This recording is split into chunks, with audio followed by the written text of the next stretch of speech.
பொதுவாகவே முருகருக்கு எல்லா சிலை எதிரில் மெயின் வந்து என்ன இருக்குன்னா மயில் இருக்கும், அதுக்கப்புறம் வந்து யானை இருக்கும், இந்த 2 வாகனம் இருக்கும். ஆனால் திருச்செந்தூரில் முருகப்பெருமன் எதிரில் நந்தி வாகனம் இருக்கு. நந்தி வாகனம் 2 மயில் இருக்கு. அசுர மயிலும் தேவ மயிலும் 2 மயிலும் இருக்கு. அந்த 2 மயிலும் தயாராக இருக்கான்.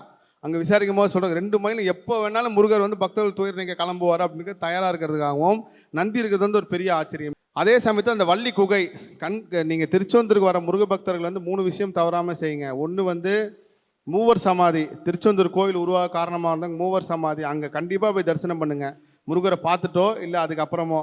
அதே சமயத்தில் வள்ளி குகை அவசியம் போங்க. வள்ளி குகை வந்து நீங்கள் எதிர்பார்க்காத விதமான ஒரு அபரிவிதமான சக்தி. நாம் கிட்டத்தட்ட இத்தனை வருஷம் 15-20 வருஷமாக திருச்செந்தூர் பற்றி எவ்வளோ கேள்விப்பட்டாலும் வள்ளி குகை பற்றி வந்து நான் இது வரைக்கும் எந்த படமும் பார்த்ததில்லை. கிட்டத்தட்ட ஒரு 6-7 வருஷமாக நான் தொடர்ந்து திருச்செந்தூருக்கு வரேன். நேற்று தான் வள்ளி குகைக்குள்ளே போகிற பாக்கியமே கிடச்சிது. அதுவும் பாருங்கள், ஒரு 2 நாளைக்கு முன்னாடி தான் 17ஆம் தேதி தான் வள்ளி குகை வந்து ஓப்பன் பண்ணியிருக்காங்க.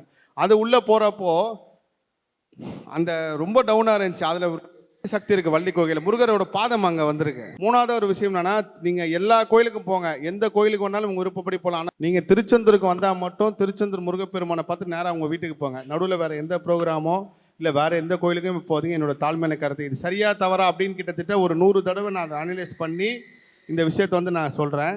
நீங்கள் திருச்செந்தூருக்கு போயிட்டு நீங்கள் நேராக வீட்டுக்கு போகிறது உங்களுக்கு மிகப்பெரிய அபரிவிதமான சக்தி தரும். ஏன்னால் இங்கே உங்களுக்கு கிடைக்கிற புண்ணியமும் இங்கே கிடைக்கிற அருளும் வந்து நம்ம தமிழ்நாட்டில் உலகம் ஃபுல்லாக எந்த கோயிலையும் வரையாது. ஏன்னா இங்கே நீர் தத்துவம் மண் தத்துவம் பெருசாக இருக்குது.